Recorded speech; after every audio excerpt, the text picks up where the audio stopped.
대만이라는 나라는 지금쯤 지도에서 완전히 지워져 버렸을지도 모릅니다. 5년 전 저는 대한민국을 돈만 밝히는 비열한 장사치라고 욕했습니다.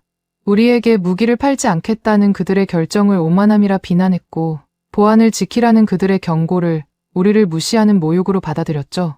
하지만 그것은 철저한 제 착각이었습니다. 그들이 우리를 문전박대했던 건 우리를 미워해서가 아니라 우리가 칼을 쥘 자격이 없었기 때문이라는 걸 그때는 몰랐습니다. 피눈물을 흘리며 깨달았습니다. 진짜 친구는 입에 발린 달콤한 사탕이 아니라 살점이 뜯겨나가는 고통을 주더라도 썩은 환부를 도려내는 메스를 들이댄다는 사실을 말입니다. 이건 그 차가운 메스 앞에서 비로소 정신을 차린한 못난 군인의 참회록입니다. 치지직, 소령님, 물이 찹니다. 놈들이 보입니다. 칠흑 같은 어둠 속에서 무전기 너머로 부하들의 비명소리가 찢어질 듯 울려 퍼졌습니다. 살려주세요. 제발 응답하십시오. 차가운 바닷물이 폐로 밀려들어 오는 그 끔찍한 감각이 마치 제 목을 조르는 것만 같았습니다. 안 돼. 버텨. 당장 구조대가 간다. 저는 미친 듯이 소리쳤지만 돌아오는 건 먹통이 된 통신 장비의 섬뜩한 침묵뿐이었습니다. 수압을 견디지 못한 잠수함 격벽이 찌그러지는 소리, 끼익하는 금속성 파열음이 고막을 파고들었습니다. 소령님, 저희를 버리지 마십시오. 마지막 절규가 끊어지는 순간 저는 숨이 턱 막혀왔습니다. 쾅! 누군가 제 방문을 부서져라 두드리는 소리에 소스라치게 놀라 눈을 떴습니다. 침대 시트는 식은땀으로 흥건히 젖어 물에 빠진 생쥐 꼴이었고 심장은 금방이라도 갈비뼈를 뚫고 나올 듯 쿵쾅거렸죠. 또 그 꿈이었습니다. 5년 전 제 부하 7명을 차가운 심해에 수장시켰던 그날의 악몽이 오늘따라 유독 선명하게 마치 현실처럼 저를 괴롭히고 있었습니다. 거친 숨을 몰아쉬며 시계를 보니 새벽 4시가 조금 넘은 시각이었습니다. 불길한 예감이 등골을 스치고 지나갔습니다. 국방부 지하 상황실은 이미 벌집을 쑤셔 놓은 듯 아수라장이었습니다. 평소 점잖던 장군들이 사색이 된 얼굴로 고함을 지르고 있었고 바닥에는 1급 기밀 도장이 찍힌 서류들이 흩뿌려져 있었죠. 무슨 일이냐고 묻기도 전에 제 눈앞에 들이밀어진 건 미 국무부 직인이 선명하게 찍힌 통지서 한 장이었습니다. 내용을 읽어 내려가던 제 손끝이 파르르 떨리기 시작했습니다. 보안 등급 F. 판매 불가. 믿을 수가 없었습니다. 우리가 그토록 공을 들였던 최신의 스텔스 전투기 F-35의 판매가 최종 불허된 겁니다. 이유는 단 하나, 대만군의 보안 상태가 엉망이라 최첨단 무기를 넘겨주면 그 기술이 고스란히 중국으로 유출될 위험이 크다는 것이었죠. 이건 단순한 거절이 아니라 사형 선고나 다름없었습니다. 해협 건너 중국의 침공 위협이 날로 거세지는 상황에서 미국의 지원이 끊긴다는 건 그냥 앉아서 죽으라는 소리와 같았으니까요. 무거운 침묵이 회의실을 짓누르고 있을 때였습니다. 또각또각 구두굽 소리를 내며 한 남자가 들어왔습니다. 대만 국방부 획득본부장 린 국장이었죠. 하버드 출신의 엘리트이자 누구보다 냉철한 이성주의자로 불리는 그가 묘한 미소를 띠며 입을 열었습니다. 미국 놈들은 배가 불렀습니다. 지들이 안 팔면 우리가 망할 줄 아나 보군요. 그의 목소리는 소름 끼칠 정도로 차분했습니다. 그는 패닉에 빠진 장군들을 천천히 둘러보며 말을 이었죠. 하지만 우리에겐 더 좋은 대안이 있습니다. 돈 냄새만 맡으면 지옥 끝까지라도 쫓아오는 사냥개들이 있으니까요. 기술은 미국보다 좋으면서 돈만 주면 영혼까지 파는 나라. 바로 한국입니다. 한국. 그 단어를 듣는 순간 제 미간이 찌푸려졌습니다. 제 기억 속의 한국은 돈만 주면 뭐든 파는 신이라고는 없는 철저한 비즈니스 국가였기 때문입니다. 하지만 린 국장은 제 앞으로 다가와 어깨를 툭툭 치며 나지막이 속삭였습니다. 첸 소령. 자네 5년 전 그 사고 잊지 않았겠지. 통신만 제대로 됐어도 부하들은 살았을 거야. 낡아 빠진 미제 장비 탓에 아까운 목숨들이 수장됐어. 한국의 K링크 전술 통신망이라면 그런 비극은 다시 없네. 자네가 가서 가져오게. 무슨 수를 써서라도. 그의 말은 제 가장 아픈 상처를 후벼 팠습니다. 반박할 수 없었습니다. 아니, 오히려 오기가 생겼습니다. 그래, 돈만 밝히는 한국 놈들에게 돈다발을 안겨주고 내 부하들을 지킬 최고의 방패를 사오겠다. 그렇게 다짐했죠. 린 국장은 양복 안주머니에서 최신형 스마트폰 하나를 꺼내 제게 건네주었습니다. 이건 보안폰이네. 협상 내용은 오직 이걸로만 보고하게. 한국 놈들은 도청의 귀재들이니까 절대 개인 휴대폰은 쓰지 말고. 저는 그 세심한 배려에 고개를 숙여 깊이 감사했습니다. 그때는 꿈에도 몰랐습니다. 그 번쩍이는 휴대폰이 저를 감시하는 족쇄이자 우리의 모든 동선을 적에게 실시간으로 알리는 위치 추적기였다는 사실을 말입니다. 그렇게 저는 현금 20조 원이라는 천문학적인 예산 집행 권한을 들고 비장한 각오로 서울행 비행기에 몸을 실었습니다. 인천국제공항에 도착했을 때 저는 당연히 국빈급 대우를 기대했습니다. 우리는 무려 20조 원을 쓸어 온 귀한 손님이었으니까요. 번쩍이는 검은 세단과 의장대, 아니 적어도 정중하게 고개를 숙이는 영접 인원은 나와 있을 줄 알았습니다. 하지만 입국장을 빠져나온 우리를 맞이한 건 싸늘한 겨울바람뿐이었습니다. 저쪽입니다. 수행원장 대위가 당황한 표정으로 가리킨 곳에는 고급 리무진 대신 시꺼먼 선팅을 한 승합차 3대가 엔진 소리를 죽인 채 서 있었습니다. 번호판도 없는 정체불명의 차량들이었죠. 드르르. 차 문이 열리고 검은 정장을 입은 거구의 사내들이 우르르 쏟아져 나왔습니다. 그들의 눈빛에는 환영의 기색이라곤 눈을 씻고 찾아봐도 없었습니다. 마치 1급 수배자를 연행하러 온 형사들처럼 살기가 등등했죠. 짐부터 싣겠습니다. 인사도 없이 다가온 그들은 다짜고짜 제 손에 들린 가방을 낚아채듯 가져갔습니다. 그 거친 손길에 기분이 확 상했습니다. 이게 무슨 무례한 짓입니까? 우린 대만 국방부 대표단입니다. VIP 의전은 어디 갔습니까? 제가 목소리를 높여 항의했지만 그들 중 리더로 보이는 남자는 저를 벌레 보듯 쳐다볼 뿐이었습니다. 그는 귀에 꽂은 이어마이크에 대고 짧게 한마디를 내뱉었습니다. 타깃 확보. 이동한다. 타깃이라니요. 그 순간 제 머릿속에서 날카로운 경고음이 울렸습니다. 이건 비즈니스 파트너를 대하는 태도가 아니었습니다. 마치 잠재적 범죄자나 위험한 스파이를 호송하는 매뉴얼 같았죠. 억지로 승합차 뒷좌석에 밀어 넣어진 저는 쿵하고 닫히는 문소리에 갇혀버렸습니다. 창밖으로 빠르게 지나가는 서울의 풍경을 보며 저는 이를 갈았습니다. 두고 보자 한국 놈들. 우리가 돈 보따리를 푸는 순간 너희들의 그 오만한 콧대를 반드시 꺾어놓고 말 테다. 감히 돈을 주겠다는 주인을 물려고 해. 차가운 가죽 시트의 감촉이 소름 끼치게 싫었습니다. 운전석과 뒷좌석 사이에는 두꺼운 격벽이 쳐져 있었고 우리는 어디로 가는지조차 알 수 없었습니다. 하지만 이것은 앞으로 닥쳐올 수모의 아주 작은 예고편에 불과하다는 걸 저는 미처 알지 못했습니다. 승합차는 도심을 가로질러 지도에도 나오지 않는 음침하고 깊은 지하 벙커를 향해 미친 듯이 질주하고 있었습니다. 검은 승합차가 멈춰 선 곳은 서울의 화려한 빌딩 숲이 아니었습니다. 차에서 내리자마자 훅 끼쳐오는 습하고 차가운 공기에 저절로 몸이 움츠러들었습니다. 콘크리트 벽으로 둘러싸인 지하 주차장 같은 곳이었는데 창문 하나 없이 오직 형광등 불빛만이 웅웅거리는 진동과 함께 그 음침한 공간을 비추고 있었죠. 안내를 맡은 요원들은 여전히 입을 굳게 다문 채 앞장섰습니다. 그들의 등 뒤를 따르는 제 발걸음은 도살장에 끌려가는 소처럼 무거웠습니다. 대한민국 방위사업청 지하 벙커. 이곳이 바로 우리가 20조 원이라는 막대한 돈을 쓰게 될 협상장이었습니다. 육중한 철문이 열리고 회의실 안으로 들어서자 마치 냉동 창고에 들어온 듯한 서늘한 기운이 피부를 찔렀습니다. 회의실 중앙에는 거대한 원탁이 놓여 있었고 그 맞은편에 한 남자가 앉아 있었습니다. 서지훈 팀장. 한국 측 협상 책임자라고 들었지만 그의 첫인상은 외교관이나 행정가보다는 산전수전 다 겪은 야전 사령관에 가까웠습니다. 곰 같은 덩치에 꽉 끼는 와이셔츠, 소매, 그리고 며칠은 감지 않은 듯한 헝클어진 머리칼. 그는 우리가 들어왔는데도 고개조차 들지 않고 눈앞에 모니터만 뚫어져라 응시하고 있었습니다. 반갑습니다.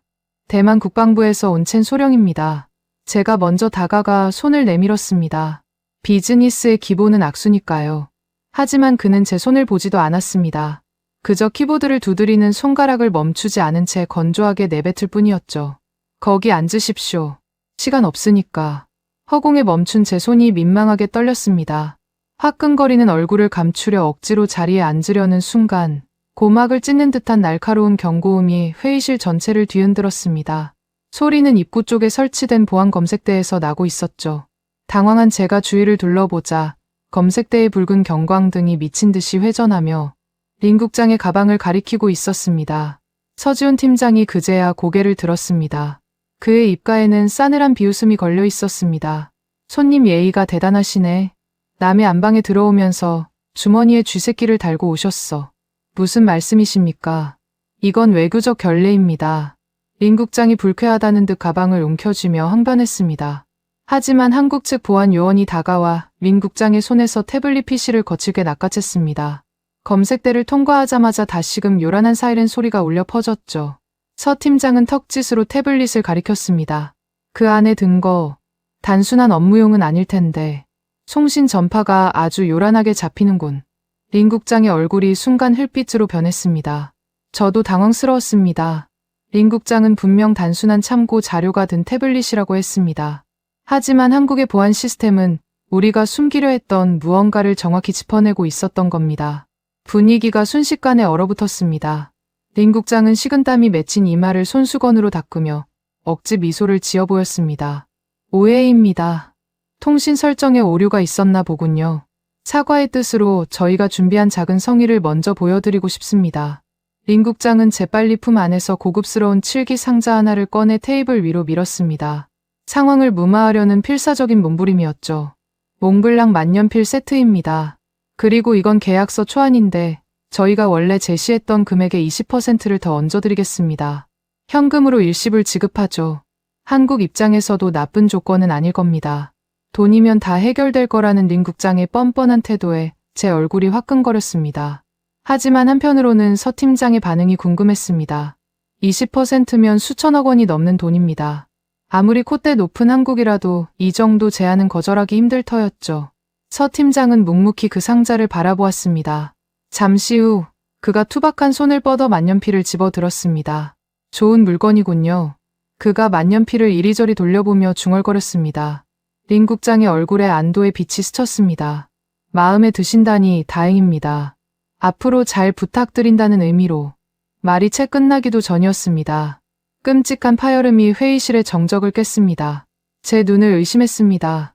서지훈 팀장이 손에 쥐고 있던 육중한 크리스털 재떨이로 방금 받은 만년필을 사정없이 내려 찍은 겁니다. 검은 플라스틱 조각과 잉크가 사방으로 튀었고 고급 만년필은 형체를 알아볼 수 없는 고철 덩어리가 되어버렸습니다. 이게 무슨 짓입니까? 놀라서 벌떡 일어난 제 말문이 막혔습니다.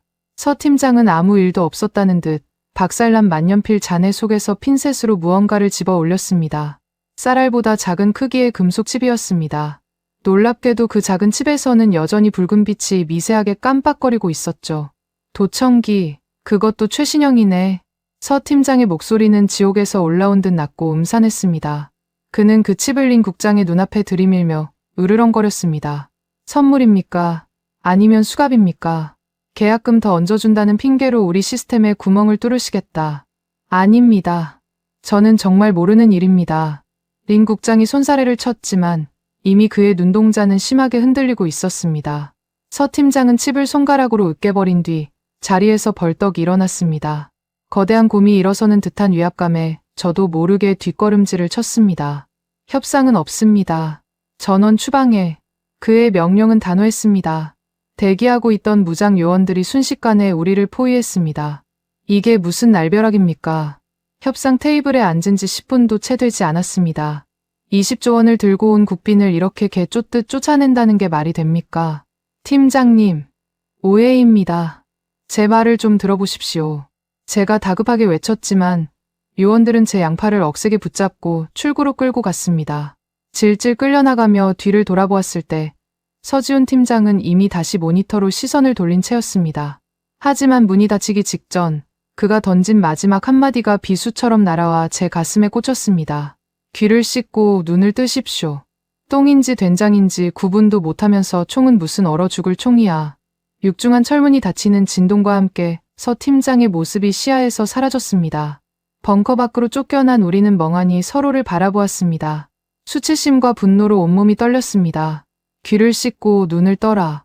그게 무슨 뜻인지 그때는 알지 못했습니다. 그저 우리를 조롱하는 말이라 생각했죠. 주먹을 꽉 쥐었습니다. 손톱이 살을 파고드는 고통조차 느껴지지 않을 만큼 분노가 치밀어 올랐습니다. 두고 보자. 내 이 치욕을 절대 잊지 않겠다. 반드시 내 놈들이 무릎 꿇고 빌게 만들 것이다. 한국의 차가운 겨울바람이 뺨을 때렸지만 제 가슴 속에서 타오르는 증오의 불길은 꺼질 줄을 몰랐습니다. 그렇게 우리는 빈손으로 아니 짓밟힌 자존심만 끌어안고 타이베이행 비행기에 몸을 실어야 했습니다. 하지만 이것이 끝이 아니었습니다. 한국이 던진 그 차가운 거절은 대만을 더 깊은 수렁으로 밀어넣는 방아쇠가 되고 말았으니까요. 악마의 속삭임은 바로 그 틈을 노리고 있었습니다. 타이베이로 돌아오는 비행기 안은 무거운 침묵만이 감돌았습니다. 저는 창밖의 구름을 멍하니 바라보며 입술을 깨물었습니다. 억울했습니다. 대한민국 방위사업청 벙커에서 쫓겨나던 그 순간의 치욕이 뇌리에 박혀 떠나질 않았습니다. 귀를 씻고 눈을 뜨라니 도대체 그게 무슨 오만한 소리란 말입니까? 제 분노가 극에 달해 있을 때 옆 좌석에 앉은 린 국장이 한숨을 내쉬며 정적을 깼습니다. 첸 소령. 자네도 봤지. 한국 놈들이 얼마나 교활한지 말이야. 그의 목소리에는 억울함이 가득 묻어 있었습니다. 그는 넥타이를 거칠게 풀어 헤치며 이를 갈았습니다. 그 도청기 절대 우리 것이 아니야. 생각해보게. 내가 미치지 않고서야 적진 한복판에 들어가면서 그런 뻔한 수를 쓰겠나. 그건 한국 놈들이 미리 심어둔 거야. 협상을 결렬시키고 우리에게 책임을 뒤집어 씌우기 위한 자작극이라고. 그의 말은 묘한 설득력이 있었습니다. 그렇습니다. 상식적으로 생각하면 말이 안 되는 일이었습니다. 하버드 출신의 엘리트인 린 국장이 그런 허술한 실수를 할 리가 없었죠. 저는 서지훈 팀장의 그 싸늘한 눈빛을 떠올렸습니다. 처음부터 우리를 범죄자 취급하던 그 태도, 모든 것이 짜여진 각본처럼 느껴지기 시작했습니다. 맞습니다, 국장님. 그들은 처음부터 우리에게 무기를 팔 생각이 없었던 겁니다. 그러니 그런 더러운 함정을 팠겠지요. 제 맞장구에 린 국장의 입가에 희미한 미소가 스쳤다 사라졌습니다. 공항에 도착하자마자 우리는 또 한 번 놀랄 수밖에 없었습니다. 입국장 게이트 너머로 수백 명의 기자들이 카메라 플래시를 터뜨리며 몰려들었기 때문입니다. 평소 같으면 환영 인파였겠지만 이번엔 분위기가 달랐습니다. 국장님, 한국이 대만을 모욕했다는 게 사실입니까? 혈맹이라던 한국이 돈 때문에 우방을 벌였다는데 정부의 입장은 무엇입니까? 질문들은 날카로운 화살이 되어 쏟아졌습니다. 누군가가 벌써 정보를 흘린 게 분명했습니다. 린 국장은 당황한 기색 없이 마이크 앞에 섰습니다. 그는 비통한 표정으로 하지만 단호한 어조로 군중을 향해 외쳤습니다. 국민 여러분, 죄송합니다. 우리는 한국을 믿고 20조 원을 들고 갔지만 돌아온 건 조롱과 멸시뿐이었습니다. 그들은 우리의 안보 위기를 이용해 터무니없는 뒷돈을 요구했고 우리가 거절하자 누명을 씌워 쫓아냈습니다. 이것은 명백한 외교적 도발입니다. 그의 선동적인 연설은 기름을 부은 듯 타오르는 여론의 불을 질렀습니다. 다음 날 아침 국방부 집무실 창밖으로 내려다 보이는 광장은 반한 시위대로 가득 차 있었습니다. 태극기가 찢겨나가고 한국 제품들이 불타오르는 광경을 보며 저는 묘한 카타르시스를 느꼈습니다. 그래, 저 오만한 한국 놈들에게 본때를 보여줘야 해. 우리가 너희 없으면 망할 줄 아나 보지. 그때 회의실 문이 열리고 린 국장이 두툼한 서류 뭉치를 들고 들어왔습니다. 그의 표정은 비장했습니다. 첸 소령. 한국 놈들이 우리를 버렸다고 해서 우리가 주저앉을 순 없네. 여기를 보게. 그가 테이블 위에 펼친 것은 드래곤 아이라는 낯선 레이더 시스템의 제안서였습니다. 제3국을 통해 우에 도입할 수 있는 최신형 대공 레이더야. 성능은 한국의 K링크를 능가하는데 가격은 절반도 안 되네. 게다가 즉시 납품이 가능하다는군. 저는 의구심이 들었습니다. 그렇게 좋은 장비가 왜 여태껏 알려지지 않았을까 하는 생각이 스쳤기 때문입니다. 제가 서류를 꼼꼼히 훑어보자 불분명한 페이퍼 컴퍼니 이름들이 눈에 띄었습니다. 국장님, 이건 검증된 장비가 아닙니다. 제조사도 모호하고 부품의 원산지도 확실하지 않습니다. 만약 중국산 부품이라도 섞여 있다면. 제 우려 섞인 말에 인 국장이 책상을 쾅 내리쳤습니다. 지금 찬밥 더운 밥 가릴 때인가. 당장 내일이라도 중국 전투기가 영공을 넘어올 판이야. 미국은 등 돌렸고 한국은 우릴 걷어찼어. 자네 부하들이 수장되던 그날처럼 또다시 손가락만 빨다가 당할 텐가. 부하들의 이야기, 그건 제 이성을 마비시키는 금기어였습니다. 린 국장은 제 눈빛이 흔들리는 틈을 놓치지 않았습니다. 이건 자네가 영웅이 될 기회야. 한국 기술 없이도 우리 힘으로 보란듯이 성공시키는 거지. 서지훈 그자가 땅을 치고 후회하게 만들어주자고. 서지훈이 후회하게 만든다. 그 말은 달콤한 독배와도 같았습니다.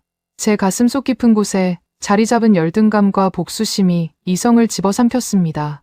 저는 떨리는 손으로 만년필을 잡았습니다. 그리고 검증되지 않은 출처 불명의 레이더 도입 계약서에 제 이름을 서명하고 말았습니다. 알겠습니다. 진행하시죠. 제 목을 걸고 성공시키겠습니다. 계약이 체결되자마자 린 국장은 어디론가 전화를 걸어 입금하라는 짧은 지시를 내렸습니다. 그의 얼굴에는 감출 수 없는 희열이 번져가고 있었죠. 하지만 그 기쁨은 오래가지 못했습니다. 회의실 벽면에 걸린 대형 TV에서 긴급 뉴스 속보가 흘러나왔기 때문입니다. 긴급 뉴스입니다. 대한민국 방위사업청이 폴란드와 역대 최대 규모인 30조 원대의 무기 수출 계약을 체결했습니다. 이번 계약에는 최첨단 K링크 시스템과 전차, 자주포가 포함되어 있으며 화면 속에는 서지훈 팀장이 폴란드 국방장관과 악수를 하는 장면이 나오고 있었습니다. 며칠 전 저를 벌레 보듯 쳐다보던 그 무뚝뚝한 얼굴이 폴란드 장관 앞에서는 엷은 미소를 띠고 있었죠. 아나운서의 멘트가 이어졌습니다. 특히 한국 측은 폴란드를 혈맹으로 규정하고 자국군에 배치될 최신 물량을 우선 공급하기로 결정했습니다. 이는 단순한 무기 판매를 넘어선 안보 동맹이 순간 제 손에 들려있던 볼펜이 뚝 하고 부러져 나갔습니다. 머릿속이 하얗게 변했습니다. 돈이 없어서 안 판 게 아니었습니다. 물건이 없어서 못 판 것도 아니었습니다. 그들은 30조 원 어치의 물량을 그것도 최신형으로 즉시 공급할 능력이 있었습니다. 단지 대만이라는 나라, 아니 우리라는 인간들에게는 팔지 않기로 결정했던 겁니다. 개자식들, 우린 안 되고 폴란드는 된다는 거냐. 치밀어 오르는 모멸감에 눈앞이 붉어졌습니다. 화면 속 서지훈 팀장은 마치 저를 비웃는 것 같았습니다. 너희 같은 삼류들에게 줄 무기는 없다. 그렇게 말하는 듯했죠. 옆에 있던 린 국장이 혀를 차며 중얼거렸습니다. 보게, 저게 놈들의 본색이야. 돈 많이 주는 유럽 백인들한테는 꼬리를 흔들고 우리 같은 아시아 이웃은 헌신짝처럼 버리는 거지. 그의 말이 기름이 되어 제 분노에 활활 타올랐습니다. 저는 주먹으로 테이블을 내리치며 소리쳤습니다. 두고 봐라 서지훈. 내 놈들이 판 그 비싼 무기보다 우리가 도입한 드래곤 아이가 훨씬 뛰어나다는 걸 증명해 보일 테다. 내 손으로 반드시 증명해서 내 놈이 내 앞에 무릎 꿇고 빌게 만들겠다. 그것은 잘못된 확신이었습니다. 아니, 파멸로 향하는 폭주 기관차의 출발 신호였습니다. 제 눈을 가린 분노와 열등감은 바로 눈앞에 입을 벌리고 있는 지옥의 구렁텅이를 보지 못하게 만들었습니다. 드래곤, 아이, 용의 눈이라 불리는 그 레이더가 실은 우리를 감시하고 파괴할 악마의 눈이라는 사실을 알기까지는 그리 오랜 시간이 걸리지 않았습니다. 해발 2500m, 구름조차 발 아래 머무는 대만 최전방 레이더 기지의 바람은 살을 애는 듯 차가웠습니다. 하지만 제 등줄기에는 식은땀이 흐르고 있었습니다. 오늘은 우리가 한국의 도움 없이 독자적으로 도입한 드래곤 아이, 레이더 시스템이 처음으로 가동되는 날이었습니다. 상황실의 공기는 팽팽하게 당겨진 활시위처럼 긴장감으로 가득 차 있었죠. 저는 팔짱을 낀 채 메인 스크린을 노려보았습니다. 이 거대한 모니터에 어떤 그림이 그려지느냐에 따라 제 운명은 물론 대만의 안보가 결정될 터였습니다. 시스템 가동합니다. 전원 투입. 오퍼레이터의 복창과 함께 웅장한 구동음이 상황실을 울렸습니다. 드래곤, 아이. 그 이름처럼 거대한 레이더가 천천히 회전하기 시작했고 까만 화면 위로 초록색 스캔 라인이 선명하게 그려지기 시작했습니다. 1초, 2초, 3초. 숨막히는 정적 속에서 첫 번째 데이터가 수신되었습니다. 탐지 성공. 반경 500km 내 모든 비행체 식별 완료. 좌표 오차 범위 제로입니다. 와, 상황실 내에서 환호성이 터져 나왔습니다. 화면에는 대만 해협을 지나는 민항기와 초계기들의 위치가 점점이 그리고 정확하게 표시되고 있었습니다. 한국의 K링크 시스템과 비교해도 손색이 없는, 아니 오히려 더 빠른 반응 속도였습니다. 제 입가에 회심의 미소가 번졌습니다. 보십시오 국장님. 우리가 해냈습니다. 한국 놈들의 콧대를 꺾어버릴 수 있게 됐습니다. 함께 상황실을 찾은 린 국장도 만족스러운 표정으로 제 어깨를 두드렸습니다. 거 보게 첸소령. 내 말이 맞지 않나. 비싼 돈 주고 한국산 살 필요 없었다니까. 이게 바로 자주국방이야. 저는 주먹을 불끈 쥐었습니다. 서지훈 팀장의 그 오만한 얼굴이 떠올랐습니다. 지금 이 장면을 그에게 보여주고 싶었습니다. 내가 쓰레기 취급했던 우리가 보란듯이 성공했다고 소리치고 싶었죠. 그렇게 시스템 가동 30분이 지날 때까지 모든 것은 완벽해 보였습니다. 아니, 완벽하다고 믿고 싶었습니다. 그 악몽이 시작되기 전까지는 말입니다. 소령님, 이상합니다. 갑자기 레이더 콘솔을 조작하던 오퍼레이터의 목소리가 떨려왔습니다. 무슨 일이야? 서북쪽 공역에서 미확인 비행체가 포착되었습니다. 중국군 제니10 전투기로 추정됩니다. 그런데 뭐, 침착하게 보고해. 그게, 숫자가 이상합니다. 제가 급히 콘솔로 다가가 화면을 들여다보았습니다. 분명 처음에는 붉은 점 하나가 찍혀 있었습니다. 중국군의 통상적인 영공 정찰 비행으로 보였죠. 그런데 그 순간 믿을 수 없는 일이 벌어졌습니다. 띠링, 띠링, 띠링. 경고음이 연달아 울리더니 화면 속의 붉은 점 하나가 둘이 넷으로, 넷이 16으로 순식간에 증식하기 시작했습니다. 마치 세포 분열을 하듯 레이더 화면을 뒤덮어가는 붉은 점들의 향연. 그것은 단순한 오류라고 하기에는 너무나 기이하고 공포스러운 광경이었습니다. 목표물 100개 돌파, 200개, 300개. 소령님, 레이더상으로는 중국 공군전 병력이 우리 쪽으로 몰려오고 있습니다. 말이 되는 소리를 해. 중국 놈들이 전면전이라도 일으켰다는 거야. 제가 소리쳤지만 오퍼레이터는 공포에 질려 모니터에서 손을 떼고 뒷걸음질 쳤습니다. 아닙니다. 이건 유령입니다. 실제 유관 관측소에서는 아무것도 안 보인다고 합니다. 레이더만 미쳐 날뛰고 있습니다. 그때였습니다. 상황실의 메인 스피커에서 치지직거리는 잡음이 들려왔습니다. 통신 주파수가 혼선된 듯한 소리였죠. 통신반, 당장 잡음 잡아. 뭐 하는 거야? 하지만 통신 장교는 헤드셋을 집어 던지며 비명을 질렀습니다. 잡음이 아닙니다, 소령님. 이건 스피커의 볼륨이 저절로 올라갔습니다. 그리고 그 안에서 흘러나온 소리는 기계적인 잡음이 아니었습니다. 깔깔깔. 그것은 사람의 웃음소리였습니다. 아니, 사람의 목소리를 흉내낸 기계음이 기괴하게 비틀린 소름 끼치는 조소였습니다. 수백 명의 어린아이들이 동시에 비웃는 듯한 그 소리가 상황실 전체를 쩌렁쩌렁 울렸습니다. 등골이 오싹해지며 온몸에 털이 곤두섰습니다. 이것은 단순한 고장이 아니었습니다. 누군가 우리 시스템을 가지고 놀고 있는 것이었습니다. 소령님, 장대위님기입니다. 긴급 구조 요청이 들어왔습니다. 심장이 덜컥 내려앉았습니다. 오늘 새 레이더의 성능 시험을 위해 초계 비행을 나간 파일럿이 바로 제 오른팔인 장대위였습니다. 연결해. 스피커로 돌려. 메이데이, 메이데이. 여기는 독수리 하나. 계기판이 먹통이다. 조종불능, 조종불능. 장대위의 다급한 목소리가 스피커를 뚫고 나왔습니다. 5년 전 바닷물 속에서 죽어가던 부하들의 목소리가 겹쳐 들렸습니다. 안 돼. 이번엔 안 돼. 장대위, 침착해. 수동으로 전환하고 고도를 높여. 제가 마이크를 잡고 고함을 질렀습니다. 하지만 돌아오는 대답은 절망적이었습니다. 안 됩니다. 기체가 말을 안 듣습니다. 누군가 밖에서 조종하는 것 같습니다. 좌표가 바다로 향하고 있습니다. 으악. 장대위, 대답해. 장대위, 소령님, 죄송합니다. 딸아이를, 제 딸을 쾅. 끔찍한 폭발음과 함께 통신이 끊겼습니다. 상황실에 죽음 같은 정적이 감돌았습니다. 제 손에서 마이크가 힘없이 떨어져 나갔습니다. 다리가 후들거려 서 있을 수조차 없었습니다. 5년 전의 악몽이, 아니 그보다 더 끔찍한 현실이 제 눈앞에서 재현된 겁니다. 한국의 경고를 무시하고 내 자존심을 세우겠다고 들여온 이 고철 덩어리가 내 가장 아끼는 부하를 또다시 죽음으로 몰아넣은 것입니다. 숨이 안 쉬어져 가슴을 부여잡고 바닥에 주저앉았습니다. 과호흡이 오며 시야가 흐릿해졌습니다.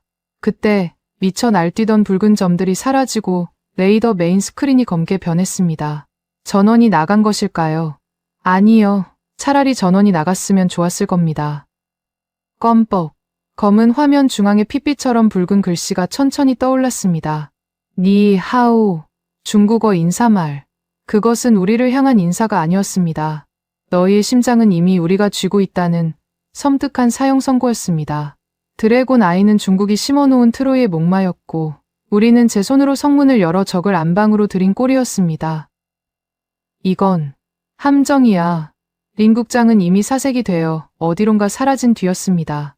상황실의 장교들은 패닉에 빠져 우왕좌왕하고 있었고 기괴한 웃음소리인 깔깔깔 소리는 멈추지 않고 계속해서 울려 퍼졌습니다.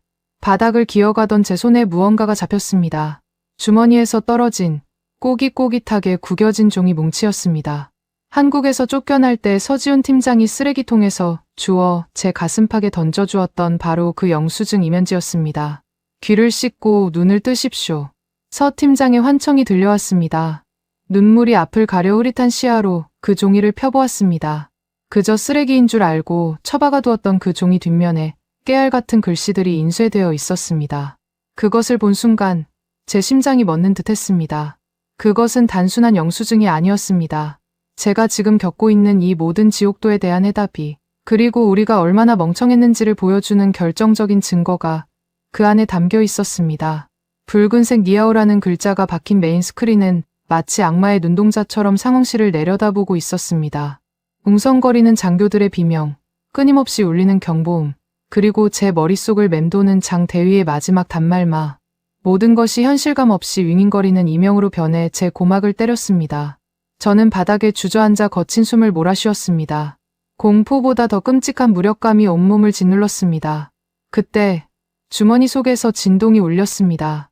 린 국장이 준 보안폰이었습니다. 떨리는 손으로 통화 버튼을 누르자 평소의 냉철함은 온데간데 없는 린 국장의 다급한 목소리가 들려왔습니다. 첸 소령, 지금 당장 서버실로 가서 전원 내려. 아니, 하드디스크를 전부 포맷해버려. 단순 기계 결함이야. 기록이 남으면 우리가 다 뒤집어 쓴다고. 알겠나. 당장 밀어버려. 단순 기계 결함이라니요. 사람이 죽었습니다. 적국의 해킹 메시지가 떴습니다. 그런데 원인을 규명하기는커녕 증거를 인멸하라니요. 순간 제 머릿속에 번개 같은 의구심이 스쳤습니다. 왜 그는 상황을 파악하기도 전에 포맷부터 지시하는 걸까요? 마치 이 사태가 터질 것을 미리 알고 있었던 사람처럼 말입니다. 전화를 끊지 않은 채 저는 바닥에 떨어진 꼬깃꼬깃한 종이 뭉치를 다시 펴보았습니다. 한국 방사청 벙커에서 쫓겨나던 날 서지훈 팀장이 쓰레기 취급하며 제게 던져주었던 바로 그 영수증 이면지였습니다. 당시 저는 그가 저를 모욕하기 위해 쓰레기를 던졌다고 생각했습니다. 분해서 찢어버리려다가 주머니에 처박아둔 채 잊고 있었던 종이었죠. 하지만 흐릿한 눈물을 닦고 자세히 들여다본 그 종이의 뒷면에는 충격적인 진실이 인쇄되어 있었습니다. 2024년 2월 11일 발신 타이베이 국방부 린 국장 보안폰, 수신 베이징 공산당 제사국, 통화 시간 15분 30초. 숨이 턱 막혀왔습니다. 이건 단순한 통화 기록이 아니었습니다. 제가 한국으로 떠나기 전 린 국장이 보안을 위해 쓰라며 선물했던 그 스마트폰의 백도어 로그였습니다. 서지훈 팀장은 이미 알고 있었던 겁니다. 린 국장의 폰이 중국과 연결된 한라인이라는 것을요. 그가 만년필을 재떨이로 박살낸 건 단순한 성질머리 때문이 아니었습니다. 도청을 막기 위한 필사적인 방어였던 겁니다. 그가 우리를 10분 만에 쫓아낸 것도 모욕이 아니었습니다. 스파이의 감시망에서 저를 떼어놓고 이 결정적인 증거를 쥐어주기 위한 거친 배려였던 겁니다. 귀를 씻고 눈을 뜨십시오. 그의 마지막 목소리가 귓가에 생생하게 울렸습니다. 아, 나는 얼마나 어리석었단 말입니까? 진정한 적은 내 옆에서 웃고 있었고 진정한 아군은 악역을 자처하며 나를 구하려 했습니다. 그런데 나는 그 손을 뿌리치고 내 부하들을 죽인 원수에게 꼬리를 흔들며 이 지옥문을 열어준 꼴이었습니다. 첸 소령, 대답해. 듣고 있어. 당장 서버실로 가라니까. 수화기 너머로 린 국장이 악을 쓰고 있었습니다. 제 손에 들린 영수증이 부들부들 떨렸습니다. 슬픔은 순식간에 차가운 분노로 바뀌었습니다. 저는 끓어오르는 화를 억누르며 나지막이 대답했습니다. 알겠습니다. 국장님, 제가 직접 처리하겠습니다. 전화를 끊자마자 저는 서버실을 향해 뛰기 시작했습니다. 하지만 포맷을 위해서가 아니었습니다. 이 모든 해킹 기록과 린 국장의 지시가 담긴 원본 로그를 확보하기 위해서였습니다. 그것만이 개죽음 당한 장 대위의 원혼을 달래고 이 썩어빠진 군대를 도려낼 유일한 칼날이었습니다. 복도를 질주하여 서버실 앞에 다다랐을 때였습니다. 엘리베이터 문이 열리며 완전 무장한 헌병대원 10여 명이 쏟아져 나왔습니다. 그들의 어깨에는 헌병이라는 완장 대신 린 국장 직속 보안부대 마크가 붙어 있었죠.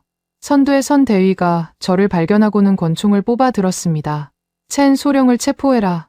그가 중국과 내통하여 시스템에 악성 코드를 심은 스파이다. 반항하면 즉시 사살해도 좋다. 기가 찼습니다. 린 국장은 이미 저를 희생양으로 삼을 시나리오까지 짜둔 거였습니다. 자신이 저지른 짓을 덮어씌우기에 한국을 증오했던 저만큼 좋은 먹잇감은 없었겠죠. 저놈을 잡아. 고함과 함께 헌병들이 달려들었습니다. 생각할 겨를이 없었습니다. 저는 서버실의 육중한 철문을 향해 몸을 날렸습니다. 탕! 총성과 함께 뜨거운 것이 제 어깨를 스치고 지나갔습니다. 벽에 불꽃이 튀었고 매캐한 화약 냄새가 진동했습니다. 열려라. 제발. 떨리는 손으로 아이디 카드를 리더기에 긁었습니다. 삐빅. 다행히 아직 제 권한은 삭제되지 않았습니다. 육중한 철문이 덜컥거리며 열리자마자 저는 안으로 굴러들어갔고 곧바로 안쪽에서 수동 잠금 레버를 돌렸습니다. 쿵. 쿵. 쿵. 밖에서 문을 걷어차는 소리가 들려왔지만 특수합금으로 제작된 서버실 문은 꿈쩍도 하지 않았습니다. 서버실 내부는 차갑고 웅장했습니다.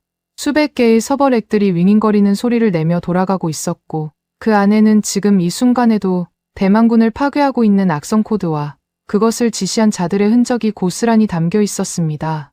저는 피가 흐르는 어깨를 부여잡고 메인 콘솔 앞에 섰습니다. 첸 소령. 문 열어. 좋은 말로 할 때 나와. 문 밖에서 확성기 소리가 들려왔습니다. 곧이어 용접기를 가져오라는 고함도 들렸습니다. 시간이 없었습니다. 그들이 문을 뚫고 들어오는 건 시간 문제였습니다. 저는 주머니에서 비상용 USB를 꺼내 콘솔에 꽂았습니다. 데이터 백업, 전체 로그 파일. 엔터키를 누르자 화면에 진행률 표시줄이 나타났습니다. 1%, 2%. 속도가 너무 느렸습니다. 방대한 데이터량에 비해 전송 속도는 거북이 걸음이었습니다. 초조함에 입술이 바짝바짝 말라갔습니다. 더 빨리. 제발 좀 더 빨리. 그때였습니다. 서버실 안쪽, 비상구 쪽 어둠 속에서 누군가의 인기척이 느껴졌습니다. 헌병대가 벌써 우회해서 들어온 걸까요? 저는 반사적으로 쇠파이프 하나를 집어들고 경계 태세를 취했습니다. 누구냐? 나와라. 어둠 속에서 천천히 걸어 나온 사람은 의외의 인물이었습니다. 장대위였습니다. 분명 초계기 추락으로 사망한 줄 알았던 그가 흙투성이가 된 비행복을 입은 채 창백한 얼굴로 서 있었습니다. 장대위, 살아있었구나. 다행이다. 정말 다행이야. 안도감에 다리가 풀릴 뻔했습니다. 저는 그에게 달려가려 했습니다. 하지만 장대위는 저를 향해 반가운 미소 대신 검고 차가운 권총의 총구를 겨누었습니다. 그의 손은 사시나무처럼 떨리고 있었고 눈에는 굵은 눈물이 맺혀 있었습니다. 죄송합니다, 소령님. 정말 죽고 싶을 만큼 죄송합니다. 장대위, 자네 지금 뭐 하는 건가? 총 거두게. 안 됩니다. 놈들이. 린 국장이 제 딸을 데리고 있습니다. 소령님이 데이터 전송하는 걸 막지 않으면 제 딸을 중국으로 팔아넘기겠다고 했습니다. 하늘이 무너지는 것 같았습니다. 린 국장이라는 작자는 정말 인간이 아니었습니다. 부하의 목숨을 담보로 가장 믿을 수 있는 동료를 적으로 만들다니요. 밖에서는 용접기의 불꽃이 문틈을 파고들고 있었고 안에서는 제 오른팔이 저를 겨누고 있었습니다. 사면초가, 독 안에 든 쥐, 그 어떤 말로도 설명할 수 없는 절망적인 상황이었습니다. 백업 진행률은 이제 겨우 30%를 넘어가고 있었습니다. 장 대위의 검지 손가락이 방아쇠에 서서히 힘을 주고 있었습니다. 비키십시오, 소령님. 컴퓨터 부수겠습니다. 제발, 저를 살인자로 만들지 마십시오. 그의 절규 섞인 외침에 가슴이 찢어질 듯 아팠습니다. 하지만 저는 물러설 수 없었습니다. 여기서 물러서면 장 대위의 딸뿐만 아니라 대만의 모든 아이들이 노예처럼 살게 될 테니까요. 저는 결단을 내려야 했습니다. 한국의 서지훈 팀장이 저를 위해 악역을 자처했듯이 저 또한 누군가를 위해, 아니 모두를 위해 목숨을 걸어야 할 때가 온 거였습니다. 저는 쇠파이프를 버리고 천천히 장 대위의 총구 앞으로 걸어갔습니다. 그리고 제 이마를 차가운 총신에 갖다 대었습니다. 장 대위. 쏴라. 제 목소리는 떨리지 않았습니다. 오히려 그 어느 때보다 차분하고 명료했습니다. 나를 죽여도 좋다. 하지만 이 컴퓨터는 안 된다. 이걸 전송하지 못하면 내 딸은 평생 중국 속국에서 노예로 산다. 당장 살리기 위해 영원히 죽이는 선택을 할 텐가. 아빠로서 선택해라. 장대위의 눈동자가 격렬하게 흔들렸습니다. 밖에서는 쾅하는 소리와 함께 철문의 빗장이 떨어져 나가는 소리가 들렸습니다. 헌병들이 들이닥치기 직전이었습니다.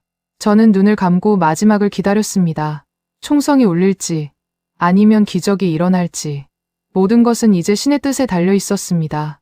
차가운 금속 총구가 제 이마를 짓누르고 있었습니다. 장대위의 거친 숨소리가 제 얼굴에 닿을 만큼 가까웠지만 저는 눈 하나 깜빡하지 않고 그를 응시했습니다. 등 뒤에서는 용접기의 푸른 불꽃이 강철문을 녹이는 소리가 끔찍한 비명처럼 들려왔고 매캐한 연기가 서버실 바닥을 잠식해오고 있었습니다. 일촉즉발의 상황. 하지만 제 눈에 들어온 건 죽음의 공포가 아니라 제 앞에 선부하의 처절한 눈물이었습니다. 장대위, 내 딸이 훗날 너를 어떻게 기억하길 바라나. 친구를 배신하고 나라를 팔아넘긴 겁쟁이 아빠인가? 아니면 목숨을 걸고 조국의 자유를 지켜낸 영웅인가? 제 말은 장대위의 가슴을 후벼 파는 송곳이었습니다. 그의 손가락이 방아쇠 위에서 경련하듯 떨렸습니다. 그는 짐승 같은 울음소리를 삼키며 고개를 저었습니다. 소령님. 저는 바로 그 순간이었습니다. 등 뒤에 철문이 굉음을 내며 뜯겨 나갔습니다. 자욱한 연기 속으로 방독면을 쓴 헌병대원들이 난입했습니다. 손들어. 움직이면 쏜다. 그들의 총구는 정확히 저를 향하고 있었습니다. 이제 끝이구나 싶은 찰나 믿을 수 없는 일이 벌어졌습니다. 제 이마를 겨누고 있던 장대위의 권총이 번개처럼 방향을 틀었습니다. 엎드리십시오 소령님. 장대위의 고함과 동시에 그의 총이 불을 뿜었습니다. 헌병대를 향한 사격이었습니다. 갑작스러운 반격에 당황한 헌병들이 주춤하며 엄폐물 뒤로 몸을 숨겼습니다. 어서 하십시오. 제가 맡겠습니다. 장대위는 서버렉을 방패 삼아 응사하며 제게 소리쳤습니다. 딸을 인질로 잡힌 아비의 분노가 서린 처절한 사격이었습니다. 저는 그 틈을 놓치지 않았습니다. 바닥을 굴러 메인 콘솔로 다가갔습니다. 백업은 아직 50%. 시간이 부족했습니다. 이대로는 파일 전송이 끝나기도 전에 우리가 벌집이 될 게 뻔했습니다. 다른 방법이 필요했습니다. 그때 콘솔 옆에 놓인 비상 방송용 마이크가 눈에 들어왔습니다. 정군 비상 주파수. 버튼 하나만 누르면 대만 전역의 부대와 작전 차량, 심지어 해상의 함정까지 모든 무전기로 목소리를 송출할 수 있는 장치였습니다. 저는 떨리는 손으로 마이크를 잡고 주머니에 있던 보안폰의 오디오 잭을 콘솔에 연결했습니다. 이건 도박이다. 하지만 해볼 만한 가치가 있어. 저는 심호흡을 한번 하고 린 국장의 통화 녹음 파일을 재생 목록에 올렸습니다. 그리고 정군 송출 버튼을 힘껏 눌렀습니다. 사격 중지. 사격 중지. 헌병대장의 다급한 목소리가 들렸지만 이미 장 대위는 어깨와 다리에 총상을 입고 피를 흘리며 쓰러져 있었습니다. 장 대위. 제가 비명을 지르며 그에게 다가가려 할 때 헌병들이 저를 덮쳤습니다. 차가운 바닥에 얼굴이 처박혔고 등 뒤로 억센 군홧발이 짓누르는 고통이 전해졌습니다. 체포해. 반역자 놈들이다. 헌병대장이 제 머리에 총을 겨누며 으르렁거렸습니다. 하지만 저는 피 묻은 입술을 비틀어 웃어 보였습니다. 과연 그럴까? 지금 내 무전기에서 무슨 소리가 나오는지 잘 들어봐라. 그 순간 서버실의 스피커는 물론 헌병들의 개인 무전기, 그리고 대만 전역의 모든 군 통신망에서 찢어지는 듯한 잡음과 함께 익숙한 목소리가 흘러나오기 시작했습니다. 린 국장입니다. 베이징 지부 연결 바랍니다. 헌병대장의 동공이 지진이라도 난 듯 흔들렸습니다. 그것은 그들이 모시는 최고 사령관, 린 국장의 육성이었습니다. 네, 드래곤 아이 시스템에 백도어를 심었습니다. 한국 놈들이 심은 것처럼 위장했으니 의심받을 일은 없습니다. 네, 물론입니다. 30분 뒤에 좌표 코드를 넘기겠습니다. 대만군 방공망이 무력화되는 순간 진입하시면 됩니다. 대가는 약속하신 대로 스위스 계좌로 적나라한 매국 행위의 증거가 전파를 타고 대만 전역으로 퍼져나갔습니다. 전방의 탱크 안에서, 해안 초소에서, 그리고 전투기 조종석에서 군인들은 귀를 의심했습니다. 나라를 지키는 방패인 줄 알았던 레이더가 실은 적을 불러들이는 초인종이었고 그 버튼을 누른 자가 바로 자신들의 지휘관이었다는 사실에 정구는 경악했습니다. 서버실의 공기가 순식간에 바뀌었습니다. 저를 짓누르던 군홧발에 힘이 빠졌습니다. 헌병대장은 무전기를 멍하니 바라보며 뒷걸음질 쳤습니다. 이게 무슨, 들었나? 이게 너희가 목숨 걸고 지키려던 상관의 실체다. 저는 바닥을 짚고 비틀거리며 일어났습니다. 헌병들은 더 이상 저를 제지하지 못했습니다. 그들의 눈빛은 혼란을 넘어 극심한 배신감으로 이글거리고 있었습니다. 저는 피를 흘리며 쓰러진 장 대위에게 기어갔습니다. 다행히 숨은 붙어 있었습니다. 소령님, 해내셨군요. 장 대위가 가쁜 숨을 몰아쉬며 희미하게 웃었습니다. 저는 셔츠를 찢어 그의 상처를 지혈하며 고개를 끄덕였습니다. 자네 덕분이야. 자네가 아니었다면 불가능했어. 그때였습니다. 상황실 밖 복도에서 웅성거리는 소리와 함께 다급한 발소리가 들려왔습니다. 린 국장이 사색이 된 얼굴로 뛰어들어왔습니다. 그는 방송을 듣고 사태를 수습하러 온 것이 분명했습니다. 하지만 상황은 이미 그의 통제를 벗어난 뒤였습니다. 이게 무슨 짓이야. 첸 소령. 당장 방송 꺼. 이건 조작이야. 딥페이크라고. 린 국장이 악을 쓰며 콘솔 쪽으로 달려들었습니다. 하지만 그의 앞을 가로막은 건 제가 아니었습니다.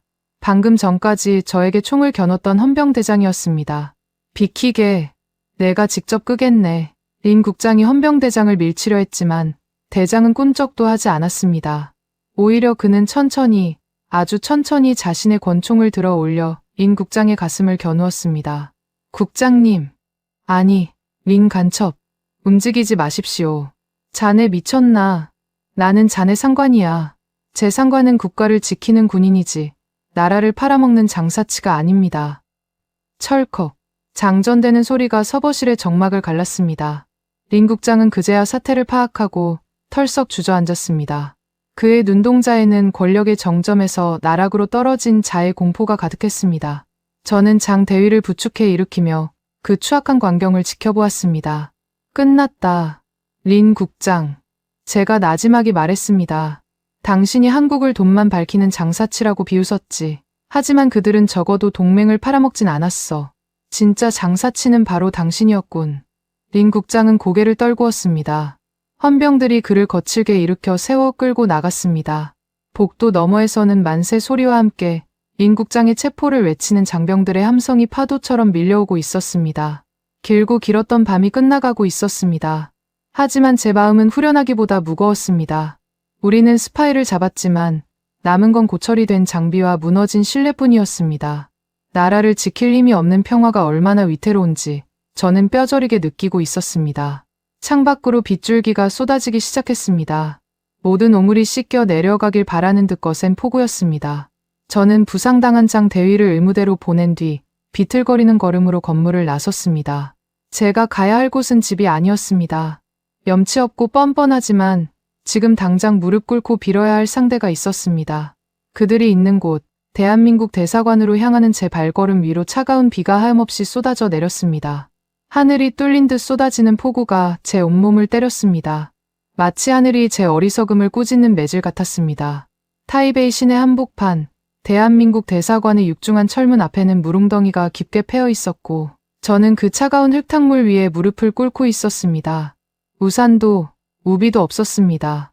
제복은 이미 물에 젖어 천근만근 무거웠고 빗물에 섞인 진흙이 얼굴을 뒤덮었지만 닦아낼 생각조차 하지 않았습니다.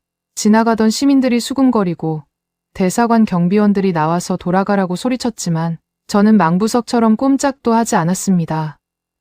제발 한 번만 만나주십시오. 서지훈 팀장님을 뵙게 해주십시오. 제 목소리는 빗소리에 묻혀 초라하게 흩어졌습니다. 하지만 멈출 수 없었습니다. 제 자존심 따위는 이제 중요하지 않았습니다. 지금 이 순간에도 대만의 방공망은 구멍 뚫린 채 방치되어 있었고 제 부하들은 불안에 떨고 있었습니다. 제가 저지른 죄를 씻을 수만 있다면 이 자리에서 밤을 새워도 아니 돌이 되어 죽어도 상관없다는 심정이었죠. 1시간, 2시간. 빗줄기는 더욱 거세졌고 저체온증으로 온몸이 사시나무처럼 떨려왔습니다. 치아가 딱딱 부딪히고 의식이 흐릿해질 무렵이었습니다. 빗속을 뚫고 검은색 세단 한 대가 대사관 정문 앞에 미끄러지듯 멈춰 섰습니다. 헤드라이트 불빛이 눈부시게 쏟아졌고 뒷좌석 문이 열리며 누군가 내렸습니다. 또각또각 빗소리 사이로 구두 굽소리가 가까워지더니 쏟아지던 비가 뚝 그쳤습니다. 고개를 들어보니 제 머리 위로 커다란 검은 우산이 씌워져 있었습니다. 꼴이 이게 뭡니까? 대만 군인의 자존심은 어디다 팔아먹었습니까? 익숙한 목소리, 서지훈 팀장이었습니다. 그는 무표정한 얼굴로 저를 내려다보고 있었습니다. 그를 보자마자 참았던 서름과 죄책감이 복받쳐 올랐습니다. 저는 젖은 바짓단을 붙잡고 오열했습니다. 팀장님, 제가 틀렸습니다. 우리가 오만했습니다. 한국을 모욕하고 당신들의 진심을 짓밟았습니다. 제발 우리를 도와주십시오. 무기가 필요합니다. 중국 놈들을 막을 시스템이 필요합니다. 제 애원에도 서 팀장은 한동안 말이 없었습니다. 그는 묵묵히 제 어깨를 적시는 비를 막아주며 한숨을 내쉬었죠. 일어나십시오. 보는 눈이 많습니다. 그가 거친 손길로 저를 일으켜 세웠습니다. 다리에 힘이 없어 비틀거리자 그가 단단히 부축해 주었습니다. 첸 소령, 당신들이 실수한 게 뭔지 아십니까? 돈이면 다 된다고 생각한 겁니다. 하지만 신뢰는 돈으로 사는 게 아닙니다. 피와 땀으로 쌓는 거지. 압니다. 뼈저리게 후회하고 있습니다. 염치 없지만 부탁드립니다. K링크든 뭐든 다 사겠습니다. 웃돈을 달라는 대로 다 드리겠습니다. 제발. 서 팀장이 제 말을 끊고 품 안에서 두툼한 서류 봉투 하나를 꺼내 제 가슴팍에 밀어 넣었습니다. 묵직했습니다. 저는 당연히 그것이 K링크 시스템의 긴급 판매 계약서일 거라고 생각했습니다. 하지만 봉투를 열어본 제 눈은 휘둥그레졌습니다. 그 안에는 계약서가 아니라 낯선 명단과 USB 메모리 하나가 들어있었습니다.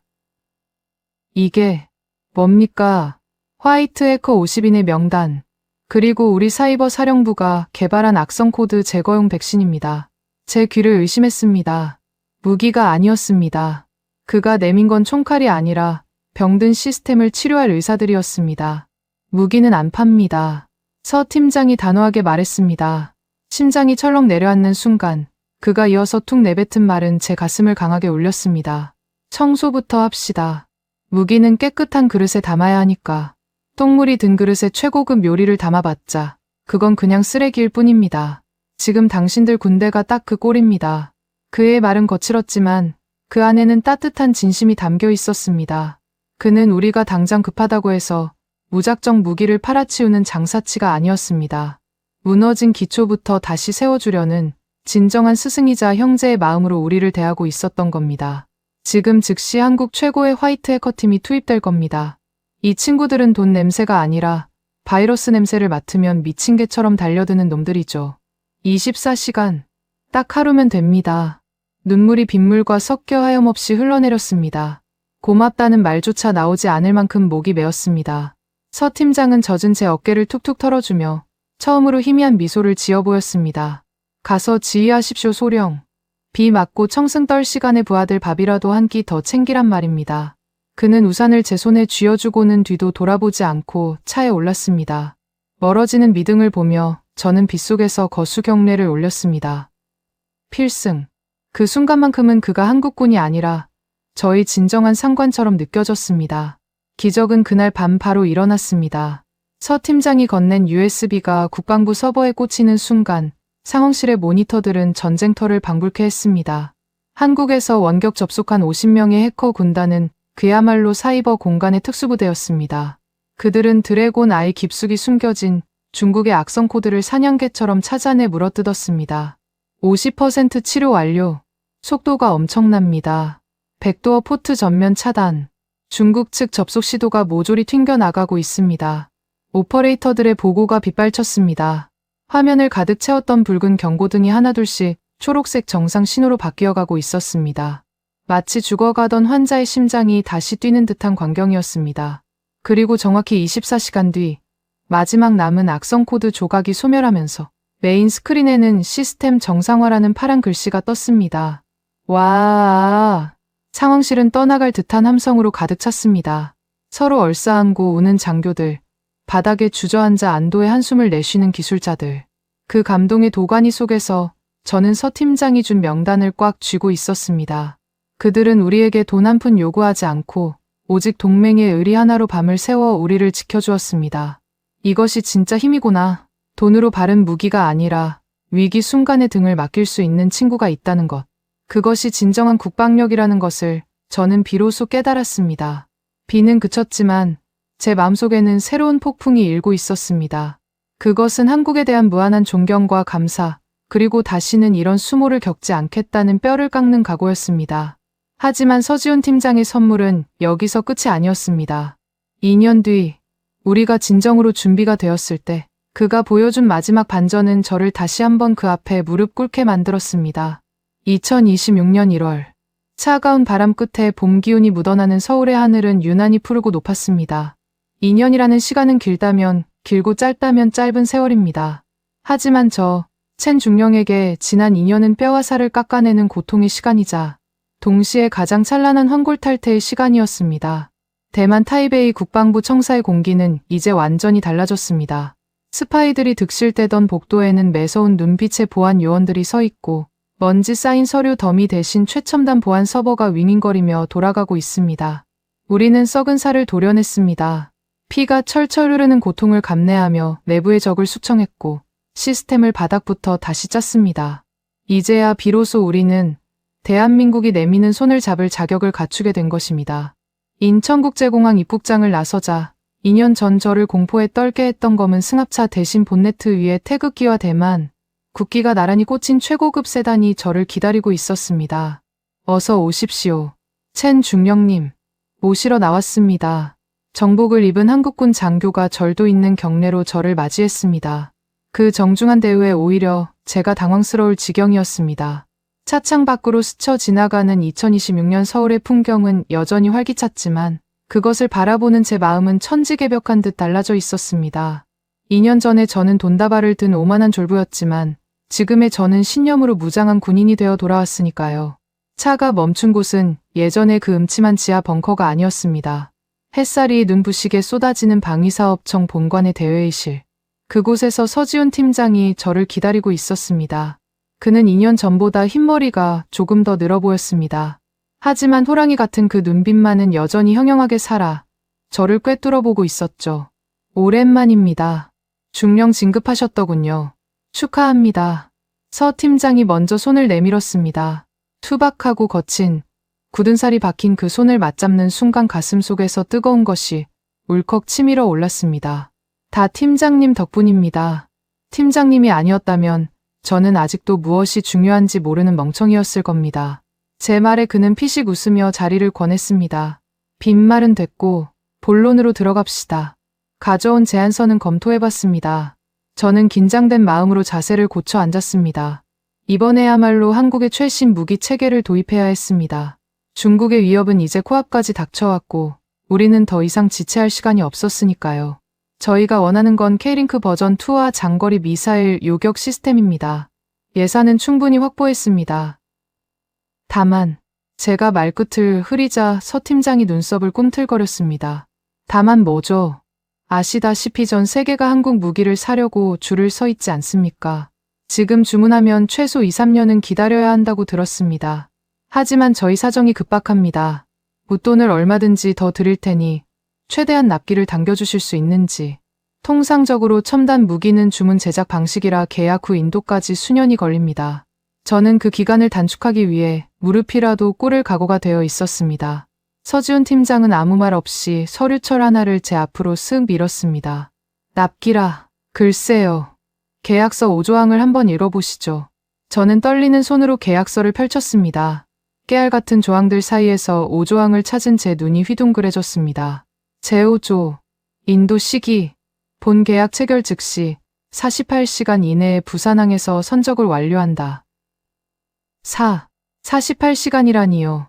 이게 무슨 말씀이십니까? 재고가 있다는 겁니까? 믿을 수 없었습니다. 전 세계가 돈 보따리를 싸 들고 와도 못 사는 한국산 무기가 창고에 쌓여 있다니요.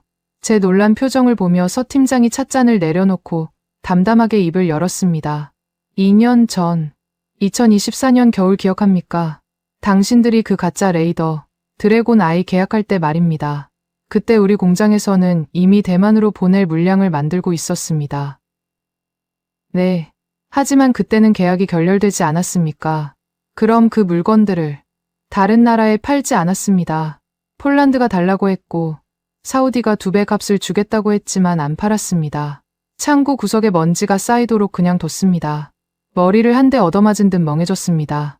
30조 원이 넘는 거액의 물건을 사겠다는 사람들을 다 물리치고 2년 동안이나 창고에 묵혀두었다니요. 이건 상식적인 비즈니스가 아니었습니다. 막대한 보관료와 유지비, 그리고 기회비용을 생각하면 미친 짓이나 다름없었습니다.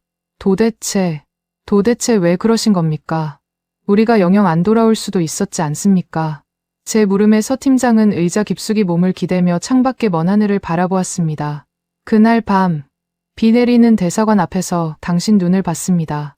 쪽팔린 줄 알고 무릎 꿇을 용기가 있는 군인이더군요. 그런 지휘관이 있는 군대라면 반드시 정신 차리고 돌아올 거라 믿었습니다. 그의 시선이 다시 저를 향했습니다.